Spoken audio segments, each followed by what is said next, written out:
PM230826034 izin menjelaskan tentang apa itu DVT.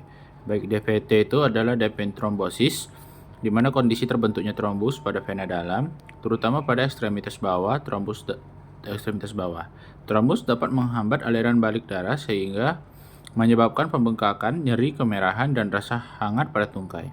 Komplikasi yang paling berbahaya adalah pulmonary embolism atau PE apabila trombus terlepas dan masuk ke pembuluh darah paru.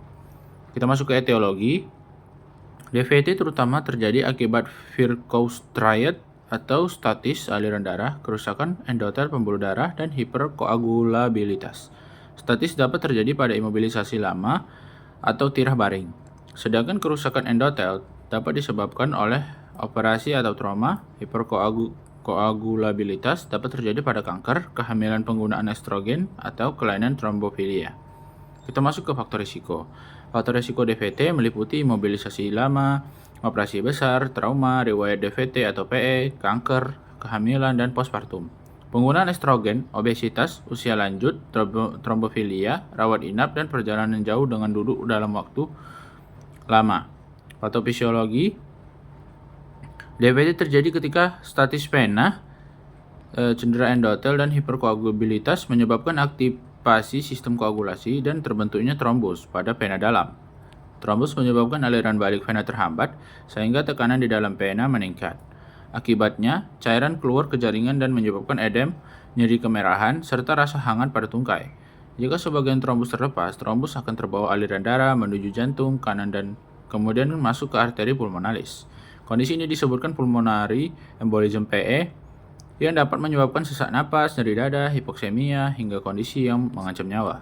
Kita masuk ke manifestasi klinis.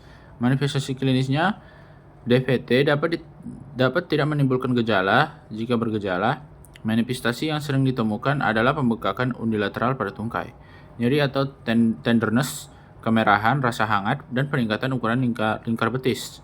Pada pemeriksaan dapat terlihat vena superficial lebih menonjol. Jika trombus menyebabkan PE, pasien dapat mengalami sesak napas mendadak, nyeri dada, takikardi, hipoksemia, dan pada kondisi berat dapat terjadi hipotensi atau sinkop. Kita masuk ke patofisiologinya. DVT terjadi ketika statis vena, cedera endotel, dan hiperkoagulabilitas menyebabkan aktivasi sistem koagulasi dan terbentuknya trombus pada vena dalam. Trombus dapat menyebabkan aliran balik vena terhambat sehingga tekanan di dalam vena meningkat. Akibatnya cairan keluar ke jaringan dan menyebabkan edem, nyeri, kemerahan, serta rasa hangat pada tungkai.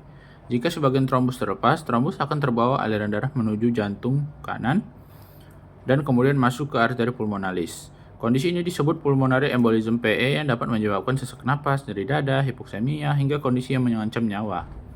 Kita masuk ke pemeriksaan fisik dan pemeriksaan penunjang.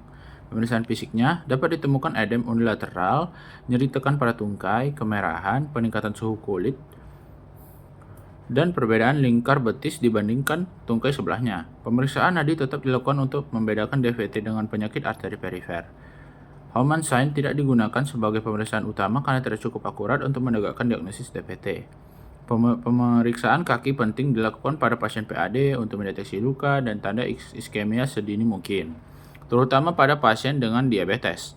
Pemeriksaan penunjangnya, pemeriksaan diagnosis dilakukan berdasarkan probabilitas klinis. Salah satunya menggunakan Wells score.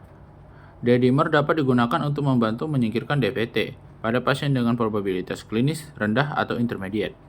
Jika DVT dicurigai, pemeriksaan utama adalah compression ultrasonografi yang dapat menunjukkan vena tidak dapat dikompresi akibat adanya trombus.